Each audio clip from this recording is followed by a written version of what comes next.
Hello दोस्तों, मैं आज आप लोगों को कुछ ऐसी बातें जो हमारे आसपास घट रही हैं, कुछ ऐसी बातें जो हमसे पहले बीत चुकी हैं, कुछ ऐसी बातें जो आज बीत रही हैं, इन सभी को लेके कुछ बातें आपको करूँगा। कुछ जंगल की बातें करूँगा, कुछ हम लोगों की बातें करूँगा, किसानों की बातें करूँगा।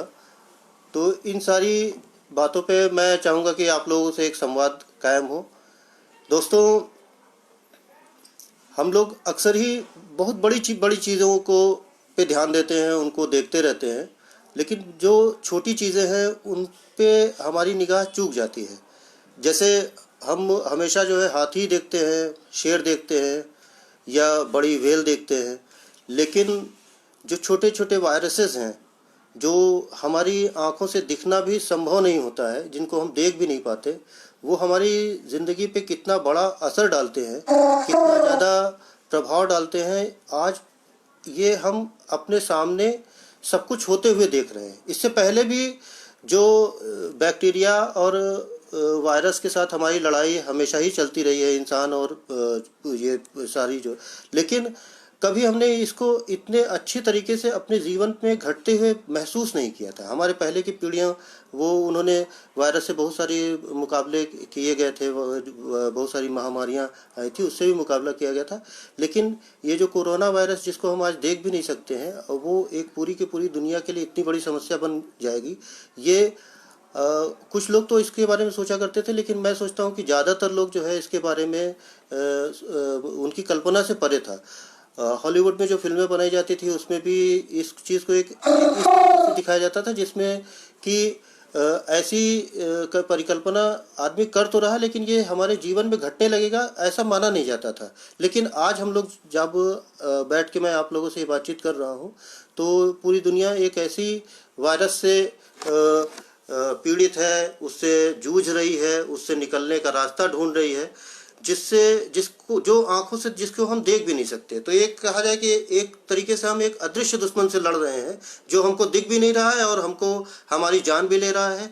हम ऐसे दुश्मनों से तो हम मुकाबला कर लेते हैं जो हमको दिखाई पड़ता है, उसके लिए हम तोपे बनाते हैं, ये दुनिया भर की चीज़ें बनाते हैं, लेकिन ऐसे दुश्मन से जो हम हमारे सामने दिखाई भी नहीं पड़ता, उस पर आज मुकाबला कर रहे हैं और वो हमारे सामने सबसे बड़ा दुश्मन बन के हमारे सामने मौजूद है।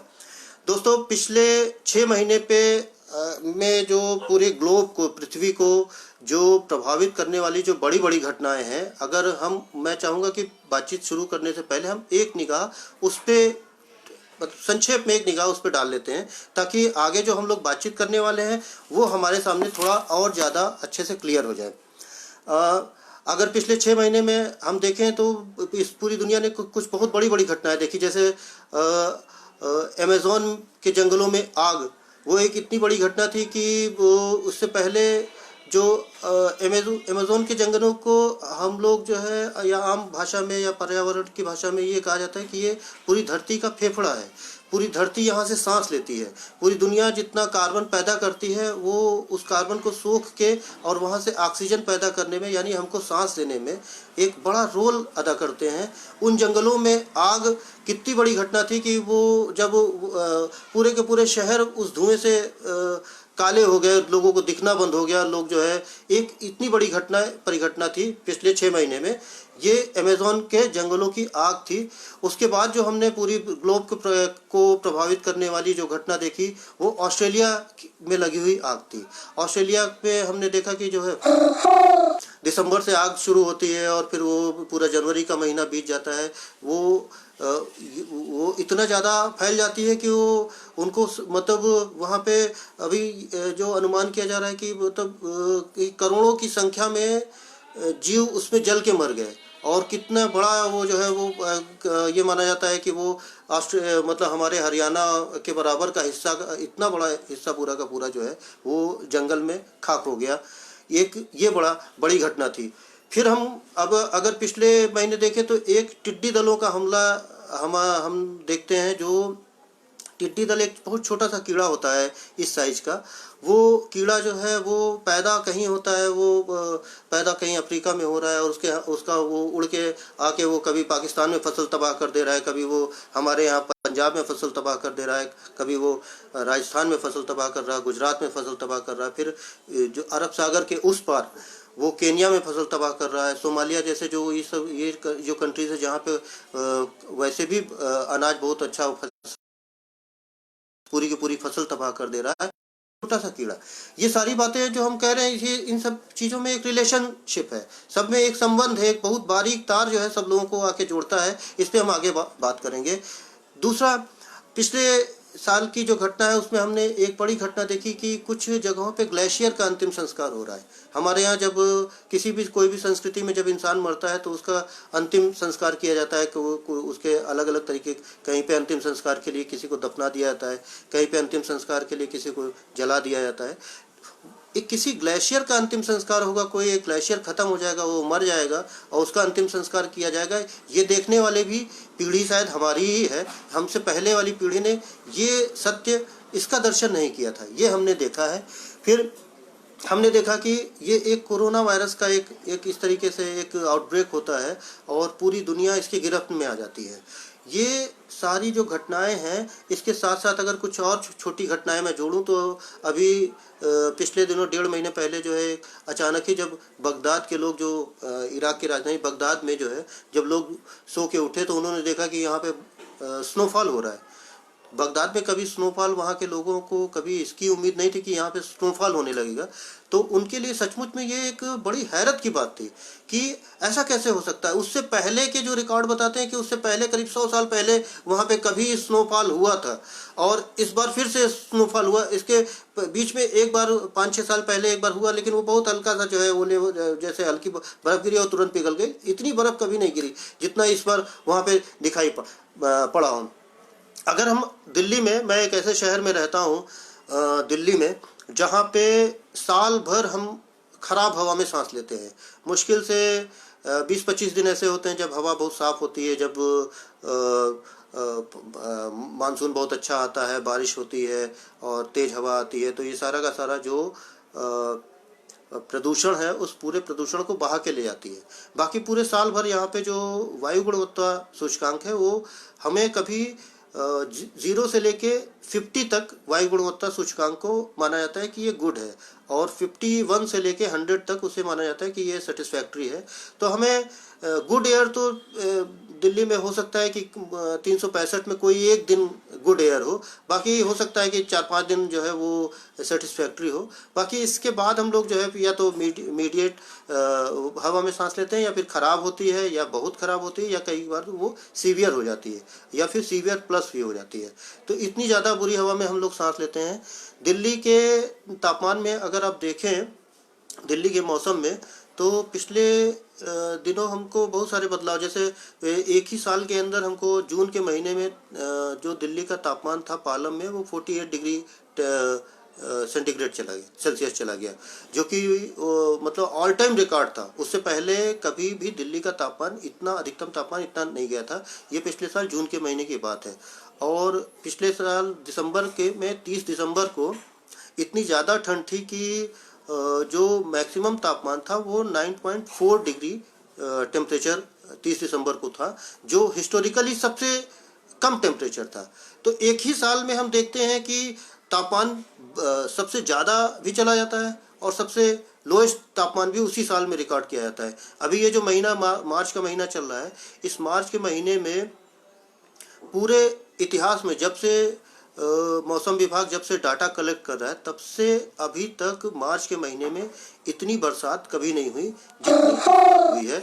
और इसका ये हमारे जीवन को प्रभावित करती है। आप अपने आसपास देखिए, बहुत सारे जगहों पे वो किसानों की फसल लौट गई है, उसमें ओले पड़े हैं, उनके किसान जो है वो अपने सिर पे हाथ रख के, उसको समझ में नहीं आ रहा है कि ये जो फसल है उससे उसकी मेहनत का कितना निकल पाएगा, जो उसमें खून पसीना लगाया है, ये कितना निकल पाएगा।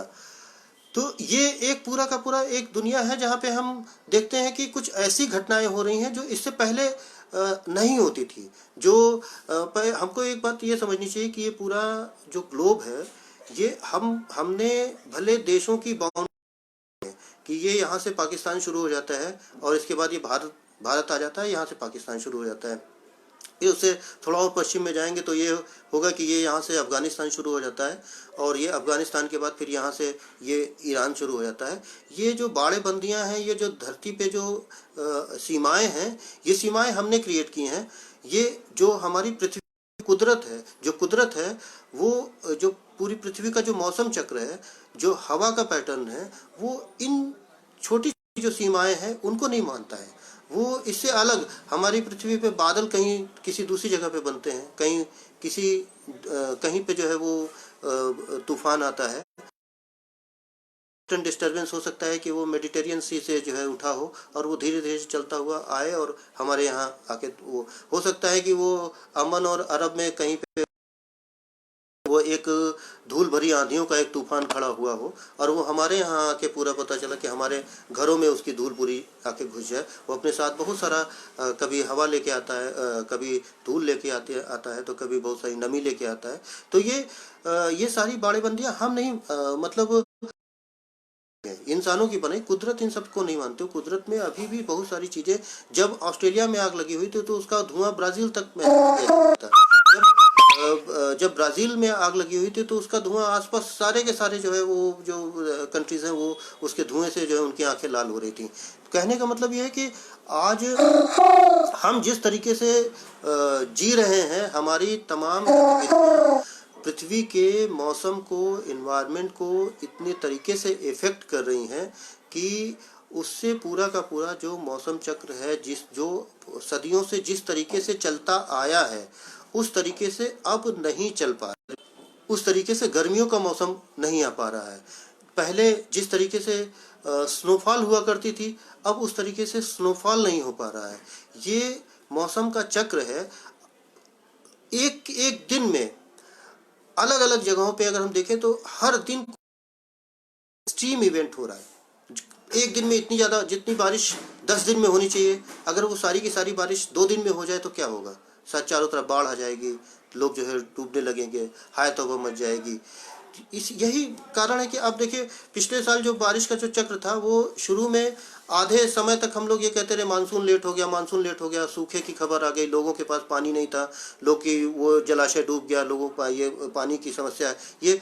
लेकिन जैसे ही पूरा जो है वो बीच का हिस्सा आया, उसके बाद उस मानसून ने जब आया तो इतना ज़्यादा बारिश होने लगा कि कई सारे हिस्से बाढ़ में डूब गए। एक दिन में गुजरात के कई शहरों में इतनी बारिश हो गई कि आप लोगों ने खुद भी उसके वीडियो देखे होंगे कि वो पता चला कि वो गुजरात की सड़कों में, वडोदरा की सड़कों पे वो पानी भरा हुआ है और वहाँ पे मगरमच्छ टहल रहे हैं, मगरमच्छ घूम रहे हैं और वो आके किसी को काट भी रहे हैं। और एक कुत्ते को काटने का एक वीडियो तो काफ़ी ज़्यादा प्रचलित भी था कि वो जो है, फिर उसके बाद फिर पता चला कि वो बिहार में इतनी ज़्यादा बारिश हो गई कि पता चला कि वो जो है लोग वो जेसीबी के ऊपर बैठ के वो लोग वहाँ जाके उसको क्रॉस करा रहे हैं। इतनी ज़्यादा बिहार में जो है इतनी ज़्यादा बरसात हो गई। जबकि इस साल में बिहार में ही की घटना थी कि बिहार में इतनी ज़्यादा गर्मी पड़ रही थी कि वहाँ पे धारा 144 लगानी पड़ी लोगों को लू से बचाने के लिए। तो ये हम एक इस तरीके का बदलाव देख रहे हैं इस पूरे के पूरे इन्वायरमेंट, मौसम चक्र में, जो इससे पहले नहीं देखने को मिलता था। दोस्तों, अगर मैं थोड़ा और पहले से शुरुआत करूं, जहां से मतलब ये कहानी हम जहां पे देख रहे हैं, ये कहानी शुरू कहां से होती है, अगर हम उस पर थोड़ा सा निगाह डालें तो हो सकता है कि हमको ज़्यादा स्पष्ट हो जाए। आप देखिए,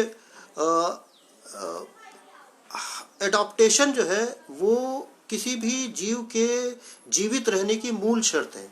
हम जहाँ भी रहते हैं उसके हिसाब से खुद को अनुकूलित करने का प्रयास करते हैं, खुद को जो है वो उसके हिसाब से ढालने का प्रयास करते हैं। जैसे आप देखिए, जैसे जो भी प्राणी है वो उस पूरे माहौल में ढल जाने की कोशिश करता है। ये जो है यही था जो जब डार्विन ने इसको जो एवोल्यूशन की थ्योरी दी, वो उन्होंने बताया कि एक ही स्पीसीज़ की, एक ही पक्षी की अलग अलग स्पीसीज़ या उसकी सब स्पीसीज़ मौजूद है। जैसे दिल्ली में ही अगर आप थोड़ा गौर कीजिए तो आपको एक 3-4 तरीके के कबूतर आपको दिख जाएंगे। एक आपको स्लेटी ग्रे कलर का कबूतर वो चौराहे पे दाना खाता हुआ दिखाई पड़ेगा। लेकिन अगर आप गौर करें तो आपको एक येलो फुटेड ग्रीन पिजन भी आपको दिखेगा, जो पीले पैर वाला और हरे हरे हरे रंग का कबूतर, वो आपको जमीन पे बैठा हुआ नहीं दिखेगा। आप गौर करेंगे तो आपको पीपल के पेड़, वो पिलखन के पेड़ पे कहीं दिखाई पड़ेगा, वो उसके छोटे छोटे जो बीज होते हैं उसको खाता है और वो वहीं पे बैठा रहता है। दूसरा जो बहुत सारे लोग पालते हैं पालतू व्हाइट कलर का के कबूतर, या जो ये कबूतर आपको कई ये स्पीशीज अपने आप को ढालती रही हैं। इंसान की कहानी जहाँ से शुरू हुई है, अगर आप ध्यान से देखिए तो जो बाकी जानवर होते हैं, जब जो बाकी जीव जंतु होते हैं, वो अपने आप को उस एटमॉस्फेयर के, उस पर्यावरण के हिसाब से ढालने की कोशिश करते हैं। हम क्या करते हैं, हम अब कोई ना कोई उपकरण बनाते हैं, हम कोई ऐसी चीज बनाते हैं कि उस पर्यावरण को हम अपने हिसाब से ढालने की कोशिश करते हैं। यहीं से इंसान अलग होता है। इंसान जो है, जिस दिन इंसान ने आग को नियंत्रित करने का हुनर सीख लिया, उस दिन इंसान बाकी लोगों से, बाकी जीवों से अलग हो गया। क्योंकि उससे पहले ऐसा नहीं कि इंसान का उससे पहले आग से परिचय नहीं था। आग हम पहले भी जानते थे, आग तमाम तरीके से लग जाती थी। आग कभी जो है आकाशीय बिजली गिर गई तो उससे आग लग गई, कभी जो है वो दो पत्थर टकरा गए, कोई उससे आग लग गई, कभी इस तरीके से आग लग जाती थी। जंगल की आग से वह सारे जीव जंतु परिचित थे और लोग भागा करते थे। इंसान वो है जिसने पहली बार इस आग को नियंत्रित करने का हुनर सीखा कि कैसे इस आग को मैं अपने फायदे के लिए इस्तेमाल करना शुरू करूं। यहाँ से कहानी, आग की कहानी यहाँ से शुरू हुई थी।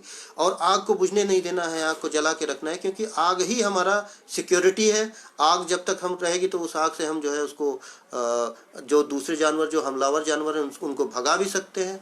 फिर आग जब तक हमारे पास रहेगी तब तक हम उसमें अपना खाना भी पका सकते हैं। और आग ही हमारी सामाजिकता का एक प्रतीक था, क्योंकि जब आग जलती रहती थी तो हम उसके चारों तरफ हम आज बैठ के आपस में बातचीत भी करते थे और कहानियाँ किससे सुनाया करते थे। तो इससे हमारी सामाजिकता भी बढ़ती थी। लेकिन वही आग धीरे धीरे धीरे धीरे करके आप देखिए तो आज हम इतने ज़्यादा तरीके से आग जला रहे हैं। एक छोटे से घर में गैस सिलेंडर जलाने से लेके हवाई जहाज तक, सब में जो है आग जलाई जा रही है। कोई ना कोई तरीके से हम फ्यूल जला रहे हैं, उस फ्यूल से गर्मी पैदा हो रही है, जिसका पूरा उसका जो इन्वायरमेंट है उस पर एक प्रभाव पड़ रहा है। वो प्रभाव क्या है, इस पर हम लोग आगे बात करेंगे। एक आग जो मानवता का प्रतीक है, आग, और दूसरी जो मानवता का प्रतीक है वो है मशीनें, जो हमने हमेशा जो है वो हमने अपने लिए बर्तन बनाने की कोशिश की। शुरू में हमने जो है वो लकड़ी से बर्तन बनाने की कोशिश की, जानवरों की हड्डियों से बर्तन बनाने की कोशिश की, जब हम मिट्टी से हमने बर्तन बनाने की कोशिश की। फिर जब हमको अयस्कों के बारे में पता चला तो हमने लोहे से, तांबे से, कांसे से, इनसे कुछ वो करनी शुरू की। और सबसे लेटेस्ट जो है, अगर हम इस क्रम में आगे बढ़ें तो वो जो बर्तन कह लें, उपकरण कह लें, जो भी कह लें, उसका वो है प्लास्टिक। हम वहाँ से यात्रा करते हुए हम जानवरों की सींग से को अपने उपयोग में लाने की शुरुआत करते करते हम आज जो है प्लास्टिक तक आए हैं। और ये प्लास्टिक एक कितनी बड़ी समस्या आज खुद हमारे लिए बन गया, इस पे भी हम लोग बाद में चर्चा करेंगे। ये दो इंसानों की मूल प्रवृत्तियां रही हैं। इसके अलावा एक तीसरी प्रवृत्ति रही है, इंसान ने अपने दोस्त बनाए। दोस्त कैसे, कि पूरे इंसान ने जैसे कुत्ते को अपना दोस्त बनाया। उसने एक पूरी की पूरी प्रजाति, एक कुत्तों की ये माना जाता है कि 10,000 साल पहले से उसने शुरू किया, और पूरी की पूरी एक स्पीसीज जो है वो इंसानों की गढ़ी गई है। वो हमने बनाई है कि वो जो है वो जो भेड़ियों के सबसे कमज़ोर बच्चे थे उनको अपने धीरे धीरे करके अपने पास ले आए, और आज कुत्तों का हमारे अलावा कोई अस्तित्व नहीं। इसी तरीके से हमने दुधारू पशुओं, दुधारू जानवरों को हमने पालतू बनाया, भैंसों को, गायों को, बकरियों को, इनको वो किया। फिर हमने अपनी ताकत बढ़ाने के लिए, हमने माल लाने ले जाने के लिए हमने ऊंट, घोड़े, गधे और इस तरीके के जानवरों को हमने जो है, हाथियों को हमने पालतू बनाया। ये सब हमारे ज़रूरत को पूरा करने वाले जीव थे। लेकिन इसके साथ साथ हमने कुछ ऐसे जानवरों को भी अपना दोस्त बनाया जो हमारी ज़रूरत किसी तरीके से पूरा नहीं करते थे, लेकिन वो हमारे पूरे इन्वायरमेंट का हिस्सा थे, हमारे पूरे जीवन शैली का हिस्सा हो गए। वो धीरे धीरे हमारे इतने साथ हो गए कि हम उन्हीं एक जीवों में से एक था चीता, जिसको जो वाइल्ड में भी पाया जाता था, जो मतलब वाइल्ड एनिमल था, लेकिन हमारे भारत में उसको बड़े पैमाने पे पालतू बनाने का एक पूरा चलन था। चीता जब मैं कह रहा हूँ तो हम लोग जो है चीते के बारे में थोड़ा जान लेते हैं। आमतौर पे हम लोग मतलब हमारी भाषा में एक हंगरी के एक राइटर हैं लाओस जिलाही, उनकी कहानी पढ़ी मैंने। उस कहानी में उन्होंने एक एक बढ़ई का काम करने वाला एक मजदूर है, उसके बारे में वो लिखते हैं कि एक वो जो बढ़ई का वो जो यान कोवाच जो बढ़ई का काम करने वाला कारीगर है, वो सुबह जब उठता है तो उसके मुंह का टेस्ट बड़ा ख़राब रहता है और फिर जो है वो जाता है और अगले दिन उसकी मौत हो जाती है। फिर जब मौत हो जाती है तो उसको ले जाके फिर कुछ दिन बाद उसकी जो एक दूर के रिश्ते की, उसका कोई था नहीं, कुछ दिन दूर बाद उसकी एक दूर के रिश्ते की बहन मर जाती है। तो फिर 4 साल 10 साल बाद कोई उसका जानने वाला वो मर जाता है। फिर इस तरीके से करते करते वो लोगों की स्मृतियों में ख़त्म हो जाता है। एक एक क्षण ऐसा आता है कि जब उसके लिखे हुए अंतिम शब्द भी मिट जाते हैं और वो जानता नहीं है। अगर हम देखें, आज हम सब लोगों की ज़बान पे, बच्चों की ज़बान पे डायनासोर चढ़ा हुआ है, लेकिन डायनासोर हमारे से 300 साल पहले डायनासोरों के बारे में कोई किसी को पता नहीं था। हम ये जानते नहीं थे कि कोई इतने बड़े बड़े भी जानवर हुआ करते थे, इतनी बड़ी छिपकलियां हुआ करती थी जो इस धरती पर राज करती थी। इसके बारे में किसी को पता नहीं था। ये कैसे पता जब जो है 1820 और 40 के बीच में जब नई सब शुरुआती बड़ी बड़ी फासिल, हड्डियों के फासिल मिलने शुरू हुए, तो तब उनको लगा कि अरे ये इतना बड़ा कौन सा जानवर हो सकता है। फिर उन्होंने जोड़ जाड़ के लगाया कि ये छिपकली के जैसे शेप का कोई एक जो है उसके जैसा आकार का एक जानवर हुआ करता था, जिसको उन्होंने विशालकाय छिपकली यानी डायनासोर उसका नाम दिया। जो वक्त आता है और बहुत बड़े बड़े विशालकाय जानवर भी जो है वो लुप्त हो जाते हैं, विलुप्त हो, यहाँ तक वो हो जाता है कि वो हमारी स्मृतियों से भी गायब हो जाते हैं। हम उनको याद भी नहीं, कोई भी उनको जानता नहीं है। लेकिन फिर हो सकता है कि समय कोई ऐसी करवट बदले कि हम फिर से उसको जान जाए। हमारी भाषा में चीता वो मौजूद है। हम जो है अपनी बोलचाल में चीता बोलते हैं कि कोई भी बोलता है कि वो चीते की तरह दौड़ रहा है। ये कई जगहों पे मैंने देखा कि पुलिस जो अपनी जो पेट्रोलिंग का जो उनकी बुलेट की पेट्रोलिंग होती है, उसका नाम उन्होंने चीता रखा हुआ है। चीता कई बार जो है जब वन विभाग जाके किसी की खाल पकड़ के ले आती है, किसी जानवर की, कोई पशु तस्कर वगैरह से जाके उनको पकड़ते हैं, किसी की खाल पकड़ते हैं, तो वो कहते हैं कि ये चीते की खाल लेके आए हैं।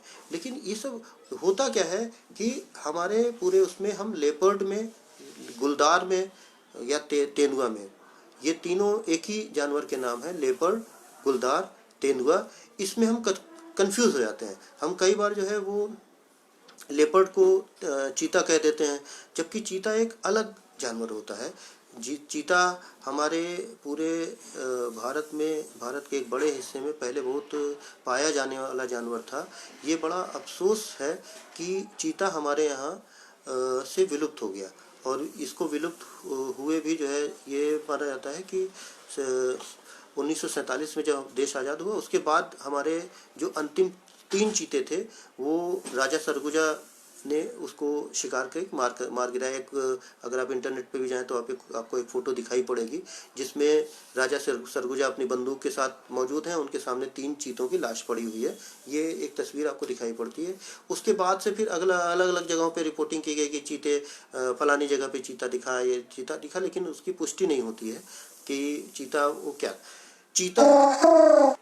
चीते की 2 सब स्पीसीज मानी जाती है। एक जो है, जो हमारे यहाँ जो चीता पाया जाता था वो एक एशियन चीता या भारतीय चीता जो है था। और जो अभी हम लोग जो चीता देखते हैं, जो हम डिस्कवरी चैनल पे देखते हैं, जो नेशनल ज्योग्राफी पे देखते हैं, वो सारे चीते वो अफ्रीकी चीते हैं जिनको हम जो है तस्वीरों में देखा करते हैं। अभी जो भारतीय जो चीता या जो एशियन चीता था, उसको वो सिर्फ ईरान में बचे हुए हैं और वो भी बताते हैं कि 30-35 की संख्या में है और वो कब ख़त्म हो जाएंगे इसका पता नहीं है। इसी के साथ साथ एक चीज़ और जोड़ते चलें कि एक चीते के जैसा ही एक और जानवर होता था, करैकल, जिसको हम लोग मतलब शाहगोश बोलते थे। वो एक ऐसी बिल्ली थी जिसके यहाँ पे कान पे कनमुच्छे जो है काले काले ऐसे बाल उगा करते थे और ऐसे कानों ऐसे वो दिखाई पड़ता था। उसको शाहगोश, जैसे ये खरगोश बोलते हैं, खरगोश मतलब कान, खड़े हुए कान जो है, और उसी तरीके से वो शाहगोश काले कान वाला जो है वो जो एक जानवर हुआ करता था, उसको भी हमारे यहाँ पाला जाता था मूलतः पक्षियों के शिकार के लिए। एक इंटरनेट पे अगर आप जाएं तो एक आपको तस्वीर मिलेगी मरीना नॉर्थ की।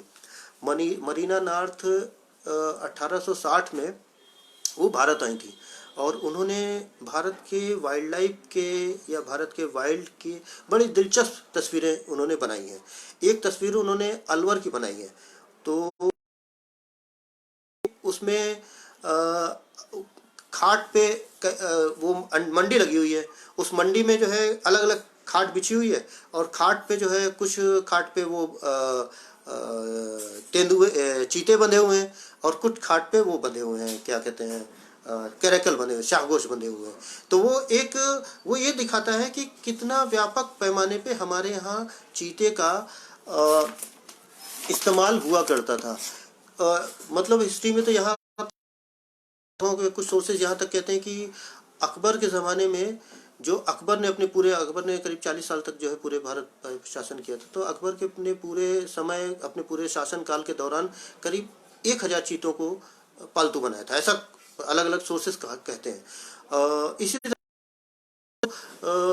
उपहार में देने का, उनको जो है पालने का, उनको अपने शिकार गांव का, उस समय आप सोचिए कि एक ऐसी स्थिति थी कि वहाँ पे आजकल के की तरह सोशल माध्यम थे नहीं, कोई फेसबुक नहीं था, ट्विटर नहीं था, इंस्टाग्राम नहीं था, और सबसे लेटेस्ट टिकटॉक नहीं था।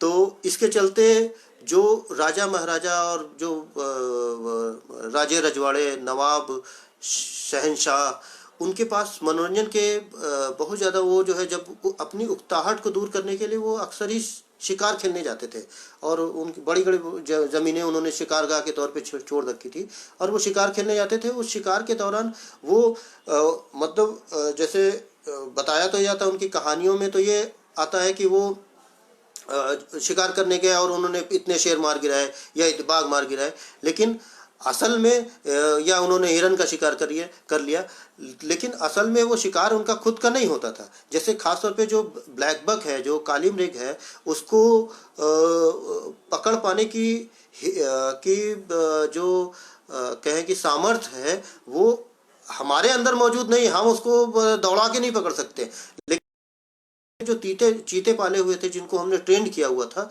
वो जाके उसको दौड़ा के पकड़ते थे। हम वो राजा के जो अनुचर होते थे, वो एक तरीके से घेरा बनाते थे उस जानवर को, हिरन के झुंड को या ब्लैक बक के झुंड को चारों तरफ से घेरने की कोशिश करते थे, उसको घेरते थे, और फिर उसको चीते को वहाँ पे छोड़ते। जो ट्रेंड चीता होता था वो जाके उसको पकड़ता था, फिर उसको काट के फिर ले आते थे, उसी में से एक टुकड़ा उसको काट के दे दिया करते थे। ये पूरी प्रैक्टिस जो है हमारे यहाँ कई सारी पुरानी तस्वीरें हैं जिसमें चीता अपने हैंडलर के साथ जो है मौजूद है। ये चीते हमारे यहाँ उसी तरीके से पाले जाते थे, जैसे अगर हम कहें कि जैसे शिकारी चीता है, शिकारी कुत्ते हैं, हम जो है वो उसको ट्रेन करते हैं, या शेफर्ड जो है वो जो गरड़िए जो है अपने कुत्तों को ट्रेन करते हैं, उसी तरीके से चीतों को भी ट्रेन करके हम उनका शिकार में प्रयोग किया करते थे, और ये बहुत बड़े पैमाने पे हुआ करता था। और यही कारण है कि मतलब जैसे अगर आप इस पे गौर करें तो आप देखिए कि जिस भी जानवर को इंसान ने पाला है, वो उस जानवर के जीवित रहने की जो संभाविता है, जो उसकी जो संभावना है, वो कई गुना बढ़ जाती है। जैसे गाय के नस्ल के ख़त्म होने का कोई खतरा नहीं है, भैंस की नस्ल को भी खत्म होने का कोई खतरा नहीं, क्योंकि इंसान ही जो है उसको बहुत बड़े पैमाने पे पाले पड़ा हुआ है। और यहाँ तक इतना ज़्यादा वो गाय और भैंस इतने ज़्यादा बड़ी तादाद में पाले जा रहे हैं कि अभी जो है मतलब उसको पर्यावरण के लिए तमाम तरीके से उसको नुकसानदायक भी माना जाता है कि नहीं, अब इतना ज़्यादा नहीं होना चाहिए। तो लेकिन कहने का मतलब है कि जिस भी जानवर को इंसान ने पालना शुरू किया, उसके विलुप्त होने का खतरा नहीं है।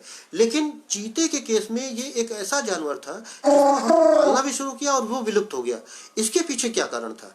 यहाँ पे आप देखेंगे तो चीता एक खास तरीके के, जैसे आप अगर अपना गौर कीजिए तो आपके आसपास दो तरीके की जानवर दिखाई, एक कुत्ता आपको दिखाई पड़ेगा, दूसरा बिल्ली दिखाई पड़ेगी। बिल्ली के नेचर में और कुत्ते के नेचर में आपको एकदम अंतर दिखाई पड़ेगा। कुत्ता वो हमेशा जो है आपका वफादार होगा, आपका साथी होगा, आप उसको मारेंगे, आपको छोड़ के नहीं जाएगा। लेकिन बिल्लियां हमेशा अपने आप में स्वतंत्र, उनके अंदर एक स्वतंत्र रहने की एक इच्छा हमेशा ही दिखाई पड़ती है। जिस समय वो आपके साथ रहती हैं, उस समय भी वो कुछ ना कुछ जाके वो कबूतर को पकड़ने की कोशिश करती हैं, वो जाके चमगादड़ को पकड़ने की कोशिश करती हैं, वो किसी न किसी तरीके से जाके शिकार करती हैं। वो उतनी उस तरीके से पालतू नहीं हो पाती हैं जिस तरीके से पालतू कुत्ता हो जाता है। उनके अंदर जो चीते जो है वो एक बड़ा कारण माना जाता है कि चीते वो जो कैप्टिव, जब उनको हम बंदी अवस्था में रखते हैं, जब उनको पालतू बना के रखते हैं, तो वो मेटिंग नहीं करते थे, वो फीड नहीं करते थे, तो इसके ब्रीडिंग नहीं करते थे। जब ब्रीडिंग नहीं करते थे तो हमेशा ये ज़रूरत पड़ती थी कि नए नए जो शिकारी हैं वो जंगल में जाएं और चीते के बच्चे को पकड़ के ले आएँ, और चीते के बच्चे को पकड़ के फिर उसको ट्रेन करके फिर लेकिन वो बच्चा मर जाएगा। अगर उनकी संततियाँ आगे पैदा होती रहती तो हो सकता है कि वो बचे रहते, लेकिन उनकी एक खास किस्म की बनावट होती है। अभी हाल के कुछ दिनों में अब कुछ लोग बताते हैं कि इस तरीके के प्रयास में सफलता मिली है लोगों को कि कैप्टिविटी में भी उनको जो है उनकी ब्रीडिंग कराई जा सके। लेकिन उस ज़माने तक एक कुछ जगहों पे एक कोई इंसिडेंट बताते हैं कि जहांगीर ने अपनी डायरी में नोट किया था, जहाँ पे ब्रीडिंग का एक कोशिश जो है वहाँ पे दिखाई पड़ती है, जहाँ पे चीता जो है वो कैप्टिव, उसमें बंदी अवस्था में रहते हुए भी ब्रीडिंग की कोशिश करता है, हालांकि वो कोशिश भी सफल नहीं हो पाती है। तो ये चीते जो है इस तरीके से वो धीरे धीरे करके अगर कोई जानवर इतना ज़्यादा पॉपुलर है, अब राजा महाराजा चाहते हैं कि हम मुझे फलाने को भी चीता गिफ्ट करना है, मुझे वो जो नवाब है उसको यह है कि मैं शहंशाह को खुश करना है, मुझे उनको 2 चीते गिफ्ट करने हैं। अगर कोई जानवर इतना ज़्यादा अगर वो हो जाएगा तो क्या होगा कि उसको पकड़ के हमेशा बहुत सारे लोग जंगल में जाएंगे, उसके बच्चे को पकड़ के ले आएंगे, फिर उसको पालेंगे पोसेंगे, फिर वो बूढ़ा होकर मर जाएगा, फिर वो अपनी संतति तो पैदा नहीं कर रहा, मर जा रहा। इधर जंगल में उसकी जो संतति वो कम होती जा रही है, यानी जंगल से चीते लगातार गायब होते जाएंगे और यहाँ पे जो चीते हैं उनकी संततियाँ बढ़ नहीं रही। तो इसका मतलब कि एक पॉपुलेशन क्राइसिस, एक उनकी चीते की संख्या का एक क्राइसिस पैदा हो जाएगा, और यही हमारे भारत में हुआ। इसके और भी कारण हैं, जैसे जो पर्यावास था, जो उनका हैबिटेट था, जिस तरीके से धीरे धीरे करके ख़त्म होता गया, जितना बड़े पैमाने पे उनका शिकार में इस्तेमाल किया गया, ऐसे ऐसे करते हुए पूरे भारत से धीरे धीरे करके, पूरे भारत के पहले एक बड़े हिस्से में चीते पाए जाते थे, वो पूरे भारत से धीरे धीरे करके ख़त्म हो गए, पाकिस्तान से ख़त्म हो गए, और भी जो है जो एशिया के अन्य कंट्रीज से ख़त्म हो गए। और अभी जो एशियन नस्ल का जो चीता है वो ये माना जाता है कि सिर्फ ईरान और उसकी संख्या 30-35 के लगभग है, यानी 30-35 की संख्या में कोई किसी जीव जानवर के होने की का मतलब ये है कि वो कब ख़त्म हो जाएगा कुछ नहीं कह सकते। अब मतलब हम यहीं पे थोड़ा हमको बिल्लियों को थोड़ा हमको समझने की कोशिश करनी चाहिए कि बिल्लियाँ एक बड़े मतलब एक पूरे इकोसिस्टम के लिए, पूरी धरती के लिए बड़ी इम्पोर्टेंट किस्म के जीव होते हैं, क्योंकि जहाँ पे बहुत सारा प्रे होता है, जहाँ पे बहुत सारा शिकार होता है, वहाँ पे शिकारी का होना बहुत ज़रूरी है। अगर शिकारी नहीं होगा तो शिकार की तादाद इतनी ज़्यादा बढ़ जाएगी कि वो सारे सब कुछ नष्ट करने लगेगा। ये आप देखिए अमेरिका में कई जगहों पे अभी उन्होंने वहाँ पे वाइल्ड लाइफ दोबारा से वहाँ पे कायोटी जो है इंट्रोड्यूस किए गए, ताकि वो जो है जब से उन्होंने कायोटी इंट्रोड्यूस किए तो वहाँ पे उन्होंने शिकार करना शुरू किया, तो शिकार जो ज़रूरत से ज़्यादा वहाँ पे ये जो चरने वाले जानवर हैं ज़रूरत से ज़्यादा हो गए थे, तो वो सब कुछ ख़त्म कर रहे थे, चर रहे थे। अब जब ये कायोटी को दोबारा से इंट्रोड्यूस किया गया है, तो उसके बाद वहाँ पे उनकी जो तादाद है वो उसको कम करने में, उसको रोक लगाने में, उनमें तो वहाँ के इकोसिस्टम में सुधार हुआ है। तो ये जो प्रेडेटर हैं, जो शिकारी जानवर हैं, वो भी इस पूरे इकोसिस्टम के लिए उतने ही आवश्यक हैं जितना आवश्यक शिकार है। तो इसलिए क्योंकि वो पूरे के पूरे इकोसिस्टम को बैलेंस करते हैं। पूरी दुनिया में 8 तरीके की बिल्लियां हैं जिनको बिग कैट बोला जाता है, जिनको बड़ी बिल्लियों के श्रेणी में रखा जाता है, और उसमें से 6 बड़ी बिल्लियां एशिया में पाई जाती हैं। उसमें बाघ है, जो सबसे बड़ी बिल्ली जो है वो बाघ है। फिर उसके बाद लायन है, बाघ यानी टाइगर, लायन मतलब शेर। फिर उसके बाद लेपर्ड है यानी तेंदुआ, जिसको तेंदुआ को कहीं पे हम लोग गुलदार कहते हैं, कहीं पे उसको बघीरा कह देते हैं कहीं तो, और कहीं पे जब वो तेंदुए के अंदर कई बार एक ख़ास किस्म की टेंडेंसी होती है कि वो काला हो जाता है, तो काले तेंदुए को उसके वो सारा एक अलग विषय हो जाएगा, उसको हम लोग पैंथर कह देते हैं, लेकिन है वो तेंदुआ। और इस तरीके के जो काले तेंदुए हैं वो कुछ एक जगहों पे, खासतौर पे कर्नाटक में काबिनी में एक बड़ा खूबसूरत हैंडसम सा काला तेंदुआ रहता है जिसको पैंथर है। तो एक मतलब वो ये तेंदुआ हो गया। फिर एक चौथे नंबर पे हमारा जो है ये चीता हो गया, और पांचवा स्नो लेपर्ड हो गया, जो बहुत ज़्यादा जहाँ बर्फ़ और ये सब वहाँ पे स्नो लेपर्ड होते हैं। और फिर एक हमारा क्लाउडेड लेपर्ड होता है जिसमें बादल जैसे ऐसे ऐसे दिखाई पड़ते हैं। लेपर्ड और चीते में लोग अक्सर कंफ्यूज हो जाते हैं, तो मैं एक बहुत सामान्य सी चीज़ बताता हूँ जिससे आप कभी भी पहचान सकते हैं कि ये चीता है या लेपर्ड है। चीते के आँख के पास यहाँ से एक लाइन होती है, एक ब्लैक ऐसे रेखा होती है जिसको टीयर लाइन बोलते हैं, जिसको अश्रु रेखा कहते हैं, कि जैसे आंख से एक आंसू यहाँ से ऐसे धुल के और यहाँ से होते ऐसे गिर जाए नीचे। ये चीते की सबसे बड़ी खासियत है। ये लेपर्ड में नहीं होगा। हालांकि आप उसको उसके जो पैटर्न है, जो चित्तियों का जो पैटर्न, उससे भी पहचान सकते हैं। जो चीते के जो पैटर्न होते हैं वो चित्तियाँ पड़ी होती हैं, ऐसे ऐसे ऐसे चित्ती स्पॉट होते हैं।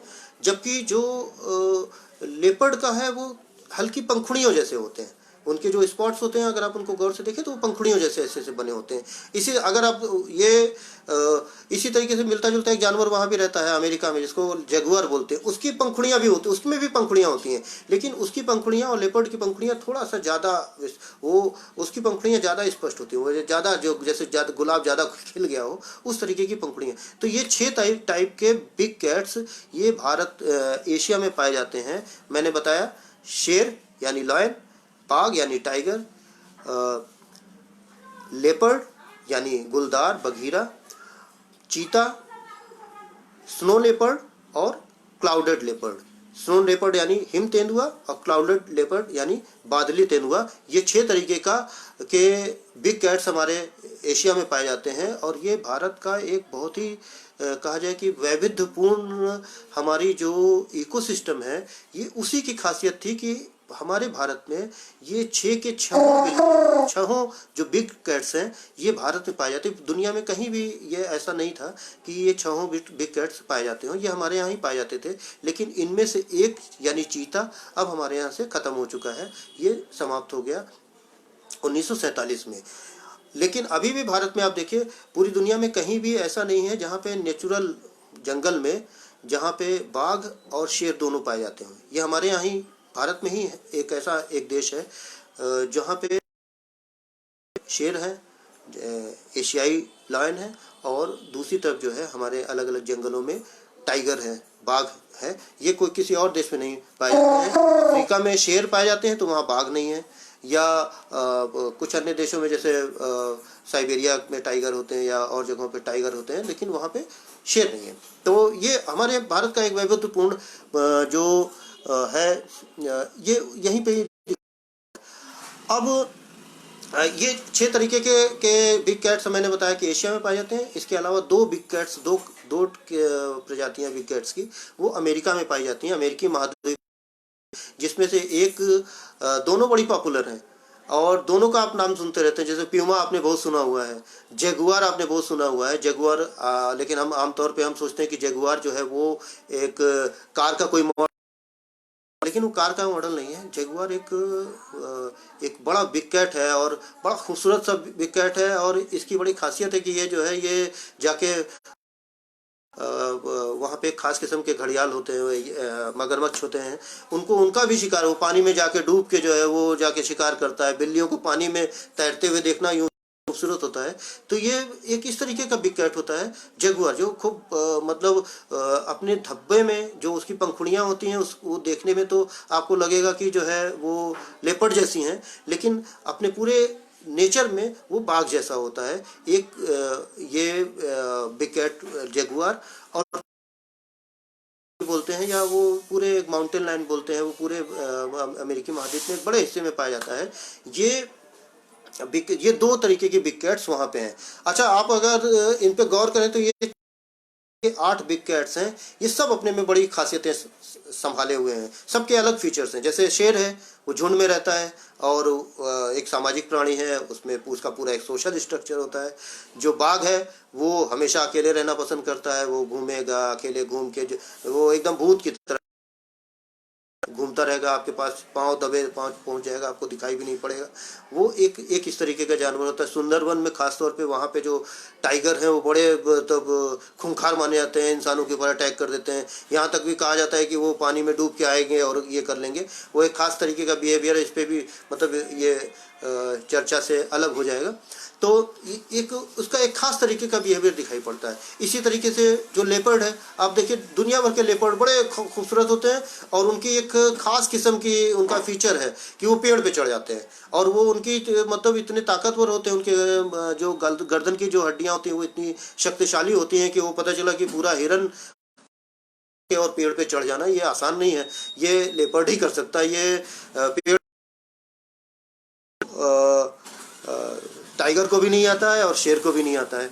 तो ये एक खास किस्म का हुनर है। अब जो चीता है उसमें एक खास किस्म का हुनर है। चीता जो है वो एकदम गोली की रफ्तार से, पता चला कि वो जैसे कि कोई धनुष को एकदम खींच के जो है यहाँ तक ऐसे खींचे और एकदम खट्ट से छोड़ दे, ऐसे चीता जो है वो एकदम एक ऐसे तेजी से भागता है कि जैसे लगता है कि किसी ने कोई एक तीर छोड़ दिया है। तो और हम जानते हैं कि सूखी धरती पे, ज़मीन पे सबसे तेज दौड़ने वाला कोई जीव है तो वो चीता है और वो सबसे तेजी से भागता है। तो ये अलग अलग जो बिल्लियां हैं, जो अलग अलग बिग कैट्स हैं, इन सब उनके खासियतें हैं, उनकी खूबसूरती है और ये सब अलग तरीके से उनके उनके बिहेवियर का अलग पैटर्न है। यहाँ पे मैं इसलिए इस पे नहीं जा रहा हूँ क्योंकि मतलब अलग अलग उस पर अगर हम जाएंगे तो फिर थोड़ा विषयांतर हो जाएगा। अब बहुत सारे लोग जो है वो कहते हैं कि मान लीजिए कि जो है अगर कोई जो है वो जीव है वो अगर विलुप्त भी हो जाए तो क्या फ़र्क पड़ता है। कोई मान लीजिए कि कोई शेर है, अगर ना भी रहे तो क्या फ़र्क पड़ता है, या सांप है अगर वो ना भी रहे तो क्या फ़र्क पड़ता है, या क्या कहते हैं कोई भी किसी भी चीज़ को। तो एक इस तरीके का भी है कि लोग सोचते हैं कि भाई अगर कोई चीज़ विलुप्त हो जाती है, कोई जो है, हम आखिर जो पर्यावरण के लोग हैं, जो पर्यावरणविद हैं, या वो इतना ज़्यादा इस पर चिंता क्यों जताते हैं, आखिर क्यों जो है इनके संरक्षण का प्रयास किया जाता है, आखिर क्यों इनको बचाने का प्रयास किया। मान लीजिए कि अगर कोई जो है कोई एक चला भी जाता है तो ख़त्म हो गया कोई, क्योंकि लगातार इस तरीके का अच्छा इकोसिस्टम में ये चीज़ें होती रहती हैं। आप ये इस बात को देखिए, जब से धरती बनी है 4.5 अरब साल से, जब से धरती बनी है और जब से जीवन पनपा है, मतलब एक प्रोटीन से जब और इंसान तक जब तक बने हैं, इस बीच में प्रजातियाँ नष्ट भी हुई हैं। ऐसा नहीं है कि कोई प्रजाति जो है वो हमेशा से कायम ही रहेगी। पूरे इकोसिस्टम के हिसाब से जो प्रजाति अपने आप को सबसे अच्छे से ढालती है वो करोड़ों साल तक जो है अपने आप को सरवाइव करती है। जैसे कई बार आपने सुना भी होगा, हम लोग आमतौर पे इसको बोलते भी रहते हैं कि जो क्रोकोडाइल है वो करोड़ों साल से पृथ्वी पे मौजूद है, क्योंकि उनका शरीर का डिज़ाइन उन्होंने एकदम परफेक्ट इस तरीके से बनाया कि वो सर्वाइव कर रहे हैं। या कॉकरोच है वो बहुत दिनों से सर्वाइव कर रहा है, चूहे बहुत दिनों से सर्वाइव कर रहे हैं। यहाँ तक माना जाता है कि मान लीजिए कि अगर कभी कोई परमाणु हमला हो गया या परमाणु युद्ध हो गया तब कौन से जानवर सर्वाइव कर सकते हैं। उसमें भी कहा जाता है कि कुछ ऐसे हैं जो जिन्होंने अपनी बॉडी को इस तरीके से बना रखा है, इस तरीके से अडॉप्ट कर रखा है कि वो फिर भी बच जाएंगे। देखिए, हमको इस मतलब चीज़ों को समझना चाहिए कि जैसे हम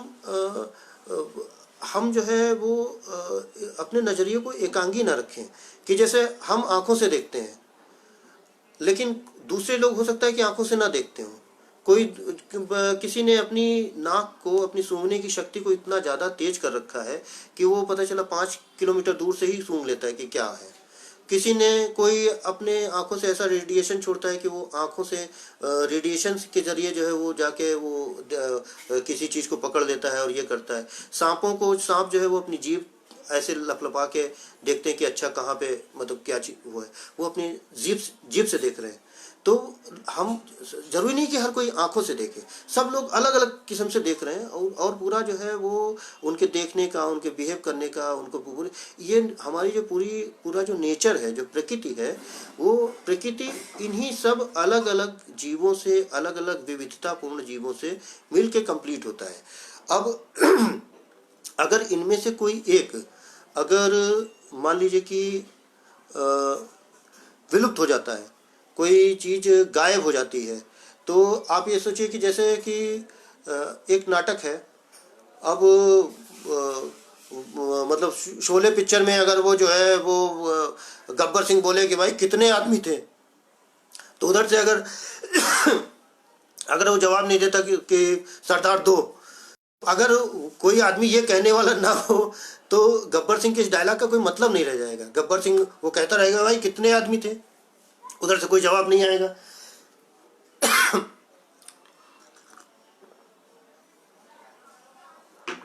इसलिए पिक्चर कंप्लीट तभी होती है, जो इकोसिस्टम कंप्लीट तभी होता है जब एक डायलॉग, जब कोई एक भूमिका निभाता है और उसकी भूमिका को सपोर्ट देने वाला कोई एक दूसरा होता है। मान लीजिए अगर वो उस भूमिका को सपोर्ट देने वाला दूसरा आदमी गायब हो जाए, मान लीजिए कि हम जो है वो एक डायलॉग बोलने जा रहे हों और दूसरा आदमी वहाँ से गायब हो जाए, वो कहीं से जवाब नहीं, तो फिर वो आदमी अगला भी डायलॉग नहीं बोल पाएगा। प्रकृति में कैसे होता है, जो हमारे पूरे उसमें देखिए आप, जो हिंदी के हमारे पूरे मुहावरे में, पूरे जो है उसमें हमारी बोलचाल में, कहावतों में गिद्ध एक बड़ा मतलब नेगेटिव तौर से, नेगेटिव टर्मिनोलॉजी के तौर पे इस्तेमाल किया जाता है कि गिद्धों की तरह टूट पड़े, या गिद्धों की तरह ये हो गया या ऐसा हो गया। तो लेकिन गिद्ध पिछले 20 सालों में, 25 सालों में इस पृथ्वी के मतलब ये हमारे पूरे भारतीय उपमहाद्वीप के बड़े हिस्से से गिद्ध गायब हो गए। यहाँ तक माना जाता है कि उनकी करीब 97% तक जो है, जो 98% तक उनकी जो पॉपुलेशन है वो ख़त्म हो गई है। जब ये अभी 2002, 3, 4 ऐसे की बात है, उस समय मतलब बड़े लोग चिंता जता रहे थे कि गिद्ध, मैंने अपने बताऊं, जब मैं छोटा हुआ करता था, मेरी स्मृतियों में गिद्ध बड़े ताजे हैं, और मैंने जो है उनको गिद्धों को उड़ते हुए देखा है। मैं गंगा के किनारे का रहने वाला हूँ, तो मैंने गिद्धों को जो है उनके झुंड के झुंड बैठे हुए देखे हैं, गिद्धों को बैठे हुए देखा है। मैं कई बार वो गिद्ध जो है बड़े जो है दुश्मन के तौर पे आए हैं, क्योंकि मैं जब पतंग उड़ाया करता था तो वो एक बगल के पीपल के पेड़ पे बहुत सारे गिद्ध बैठा करते थे, और वो आते थे और वो कई बार उसकी डोर में लपेट के वो चले जाते थे। तो मैंने गिद्धों को इस तरीके से देखा है, लेकिन हमारे बच्चों ने ये दृश्य नहीं देखा है। जो 2003-4 के आसपास जब गिद्धों की बड़ा सामूहिक तौर पे सब मरने लगे, ये हुआ, तो फिर लोगों ने उसके बारे में सोचना शुरू किया, तो कि आखिर ये हुआ क्या।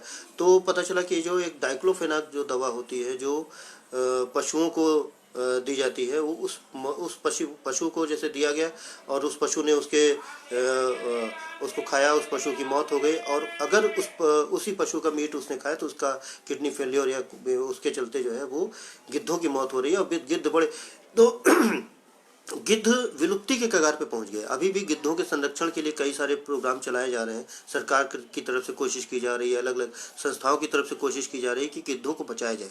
गिद्धों को, सवाल है कि गिद्धों को क्यों बचाया जाए, हम गिद्धों को बचाने के इतने ख्वाहिशमंद क्यों हैं, हम क्यों चाहते हैं कि गिद्ध बचे रहें। क्योंकि गिद्ध इस धरती के लिए बहुत ही ज़रूरी जीव हैं, वो उतने ही ज़रूरी है। मतलब हम, अगर मैं इंसान से तुलना करूं तो मैं ये कहूँगा कि हम लोगों से ज़्यादा ज़रूरी है वो इस धरती के लिए, क्योंकि वो इस धरती की साफ़ सफाई करते हैं। जब गिद्धों का आमतौर पे क्या होता है कि जब किसी का कोई पालतू पशु मर जाता है तो लोग क्या करते हैं, उसको ले जाके उसको कहीं गांव के किनारे एक जगह होती थी जिसको हड़वारा कहा जाता था, या कुछ एक स्पेस जो है, कई सारे खेतों के बाद जो गांव का हिस्सा होता था वहाँ पे लोग एक स्पेस छोड़ देते थे। अक्सर वहाँ से नाला होता था या ये इस तरीके की जगह होती थी, वहाँ लोग जाके कोई भी पशु, जैसे गाय अगर मर गई तो उसका ले जाके खाल उतार के वहाँ जाके छोड़ाया करते थे। और बाद में जब ऊपर से जो है गिद्ध हमारे ऊपर ऊपर वाले की तरह जो है हमारे ऊपर निगाह रखते थे। जैसे ऊपर वाला हम सभी लोगों के ऊपर निगाह रखता है, उसी तरीके से गिद्ध भी ऊपर से निगाह रखते थे। और जब वो देखते थे कि यहाँ पे कोई एक लाश पड़ी हुई है, तो वहाँ से नीचे उतरते थे वो और उसको खा के ख़त्म कर देते थे। तो वो लाश सड़ती नहीं थी, यानी कि वो उनके अंदर का जो पाचन सिस्टम है, जो उनको पाचक है, वो उसको हजम कर जाते थे, पचा लेते थे। और उस सड़ी हुई लाश से निकलने वाले जो हानिकारक जो चीज़ें हैं, जो पैथोजेंस हैं, वो इन्वायरमेंट में नहीं फैल पाते थे। मक्खियाँ उस पर उतने नहीं बड़े पैमाने पर नहीं भिन बना पाती। जब गिद्ध खत्म हो गए, फिर क्या हुआ, जो उसमें से वो पशुओं की लाशें सड़ती रहीं, वो वहाँ पे जाके जो सियार है, वो गीदड़ है, वो उसने जाके उसको खाना शुरू किया। तो सियार को इतने बड़े पैमाने पे मीट मिलना शुरू हुआ, तो वो ज़्यादा जो है आक्रामक हो गया। या कुत्तों ने जाके उस पर जो है वो जाके खाना शुरू किया। फिर उसके से क्या हुआ कि ये जो हानिकारक पैथोजेंस जो उसमें जो सड़ी हुई लाश में जो हुआ करते थे, जिसको गिद्ध तो खा के पचा लेते थे, लेकिन जिसको पचा पाना दूसरे उनके बस की बात नहीं थी। वो उनके तरह तरह से जो है वो बीमारी, जैसे रेबीज की बीमारियां होनी शुरू हुई, वो सियारों में भी और इसमें भी जो है। और वो फिर पता चला कि कई बार वो इंसानों को भी के ऊपर भी हमला कर देते थे। इस तरीके से मतलब एक इन्वायरमेंट की क्राइसिस पैदा हुई, और एक इन्वायरमेंट की क्राइसिस के साथ साथ एक जो ह्यूमन सोसाइटी है उसके लिए भी एक क्राइसिस पैदा हुई। केवल गिद्ध वो काम बिना पैसे के करते थे। इसी तरीके से उदाहरण, जैसे अगर आप ध्यान करें तो जब बचपन में जब हम लोगों के आसपास बहुत सारे जो है वो जलाशय हुआ करते थे या तालाब हुआ करते थे, उन तालाबों पे बहुत छोटे छोटे ड्रैगन फ्लाई वो उड़ा करती थी, जिसको अलग अलग जो कोई राम जी का सुग्गा भी बोलता है, कोई जो है मतलब राम जी की घोड़ी भी बोलता है, ऐसे करके वो। लेकिन वो उड़ने वाले एक ड्रैगन फ्लाई एक जो हुआ करते थे, वो मच्छरों के लार्वे को खाते हैं, तो वो नेचुरली जो है मच्छरों की जो संख्या उसको कंट्रोल करते थे। अब क्या हुआ कि हमने ज़्यादा से ज़्यादा जो हमारा जो वेटलैंड था, जो पानी वाली जो जगहें थी, वो धीरे धीरे करके हमने वहाँ पे बिल्डिंगें खड़ी कर ली, उस पर कब्जा हो गया, ये हो गया, तो वो सारी सब चीज़ें खत्म हो गई। तो वो जो ड्रैगन फ्लाई था जो मच्छरों को ख़त्म करता था, वो मच्छरों को ख़त्म करने वाला वो जब जीव खत्म हो गया तो मच्छरों की तादाद बहुत बढ़ गई। और आज मच्छरों को भगाने के लिए हम जो है हर साल करोड़ों रुपए खर्च करते हैं, करोड़ों रुपए। वो नगर निगम उस पर करोड़ों रुपए खर्च करता है, फिर वो गवर्नमेंट उस पर करोड़ों रुपए खर्च करती है, फिर केंद्र सरकार करोड़ों रुपए खर्च करती है, और हजारों रुपए खुद भी खर्च करते हैं। अगर पर्सनली हम देखा जाए तो हम भी मच्छर को भगाने के लिए जो है हजारों रुपए हमारा भी हर साल का बजट होता है। यही काम प्रकृति अपने आप करती थी बिना कोई पैसा चार्ज किए हुए। अगर आप देखिए, और ख़ास बात यह थी कि उससे कोई प्रकृति पे कोई अलग से बर्डन नहीं पड़ता था, कोई अलग से बोझ नहीं पड़ता था, प्रकृति का कोई नुकसान नहीं होता था। अभी हम लोग जितने भी उपाय अपनाते हैं उससे कहीं ना कहीं, जैसे हम अगर ज़रूरत से ज़्यादा केमिकल यूज़ करते हैं तो वो प्रकृति को भी नुकसान पहुंचाता है कहीं ना कहीं से। लेकिन प्रकृति जब अपने आप से ये काम करती थी तो कोई उससे नुकसान भी नहीं होता था, और वो काम प्रकृति बड़ी ही सफाई के साथ वो काम कर लिया करती थी। अब उसी काम को करने के लिए हमको करोड़ों का बजट हर साल खर्च करना पड़ता है। इस पे भी मतलब लोग कर रहे होंगे रिसर्च की जाए कितना पैसा मच्छरों की तादाद को रोकने के लिए खर्च करते हैं, और पिछले 10 सालों में कितने का बजट खर्च हो गया। तो एक बड़ा वो अच्छा, हम इस विषय पे बात कर रहे थे कि अगर कोई जीव विलुप्त हो भी जाए तो क्या होता है। तो हमने एक गिद्धों के उदाहरण से हमने देखा कि पूरी जो प्रकृति का जो इकोसिस्टम का जो चैन अगर टूटता है तो बड़ा नुकसान हो जाता है। एक पक्षी हुआ करता था डोडो, ये मॉरिशस में एक बड़े साइज का एक पक्षी होता था, जो कि जब ये यूरोप के लोग जब इधर आते थे मसाले की तलाश में भारत और इधर की तरफ आया करते थे, तो मॉरिशस एक बीच का एक स्टेशन पड़ता था जो एकदम वीरान हुआ करता था। और मॉरिशस की खास बात ये थी कि अफ्रीका से अलग था, तो वहाँ पे कोई इस तरीके से विशालकाय कोई जो है वहाँ पे ये नहीं था, मैमल नहीं था, तो कोई उनका मतलब शिकारी जानवर नहीं था। तो इसलिए वो जो पक्षी थे डोडो पक्षी, वो ज़मीन पे ही रहा करता था, और ज़मीन पे रह के और वहीं पे अंडे देता था। उसको चूँकि कोई दुश्मन नहीं था, खूब खाता पीता था, तो वो काफ़ी बड़ा हो जाता था। लेकिन जब ये लोग वहाँ पे जाना शुरू किया तो इन्होंने उसको मारना शुरू किया। फिर इनके साथ वहाँ पे चूहे पहुँचे, चूहे उसके अंडे को खा जाते थे। फिर इन्होंने ताज़ा मीट, जब ये चूँकि जहाज़ से जो है, मान लीजिए कोई आदमी स्पेन से या पुर्तगाल से चला आ रहा है, उसको ताज़ा मीट चाहिए होता था, तो उसने शिकार करना शुरू किया। फिर लोग जो है उनको उसको काले पानी की तरह तौर पर यूज़ करना शुरू किया। मॉरिशस को वहाँ पर लोगों की जेल बना दी। तो इस तरीके से करके वहाँ पर काफ़ी बड़े पैमाने पे जब शिकार होना शुरू हुआ तो डोडो खत्म हो गया। यहाँ तक कि डोडो की स्मृतियाँ भी खत्म हो गई। डोडो को लोग जानते भी नहीं थे। फिर पता कैसे चला, फिर डोडो के बारे में आखिर दोबारा से कैसे खोज हुई। एक पेड़ होता है जो कि वहाँ के लोगों ने, विशेषज्ञों ने देखा कि ये पेड़ जो है वो नया पेड़ नहीं उग रहा है। जो पुराने जो वृक्ष हैं वो तो मौजूद हैं, लेकिन उनकी नई संतति नहीं आ रही है। जो बीज है वो वो पेड़ बीज पैदा कर रहा है, बीज आ रहा है, लेकिन उस बीज से नए पेड़ नहीं आ रहे। तो फिर इस पे उन्होंने शोध करना शुरू किया, उसके बारे में जानना शुरू किया। तो पता चला कि कोई एक पक्षी जो है, एक डोडो पक्षी हुआ करता था, जो इसके बीज को खाता था और बीज को अपने पूरे पाचन तंत्र से गुजार के जब वो बीज निकालती थी तो उसके बीज के ऊपर का जो एक लेयर होती थी वो उसको उसमें गल जाती थी था। उससे जो है वो नए पेड़ उगा करते थे। जब बीज के तौर पे वो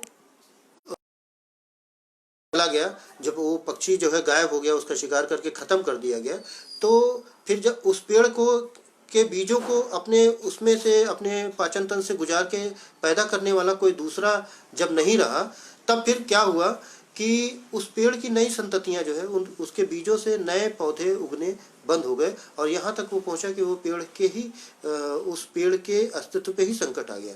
फिर लोगों ने इस पे कोशिश करी कि इसको कैसे किया जाए, तो उन्होंने फिर दूसरे तरीके निकाले उस पेड़ के बीजों का जर्मिनेशन शुरू करने, उसको जो है दोबारा।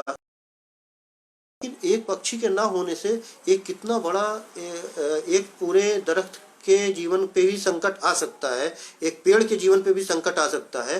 ये मतलब सोचना जो है वो हो सकता है कि मतलब किसी ने सोचा ना हो, लेकिन प्रकृति बड़े अद्भुत तरीके से काम करती है। नेचर जिस तरीके से काम करता है हम कई बार सोच भी नहीं सकते। हम हो सकता है कि जैसे जब फिल्म आई थी 2012 में उसने बताया कि जब मतलब जिस तरीके से हमारी गतिविधियां चल रही हैं वो कैसे जो है वो पूरी पृथ्वी नष्ट हो जाएगी, इधर से सुनामी आ जाएगा, इधर से ये आ जाएगा।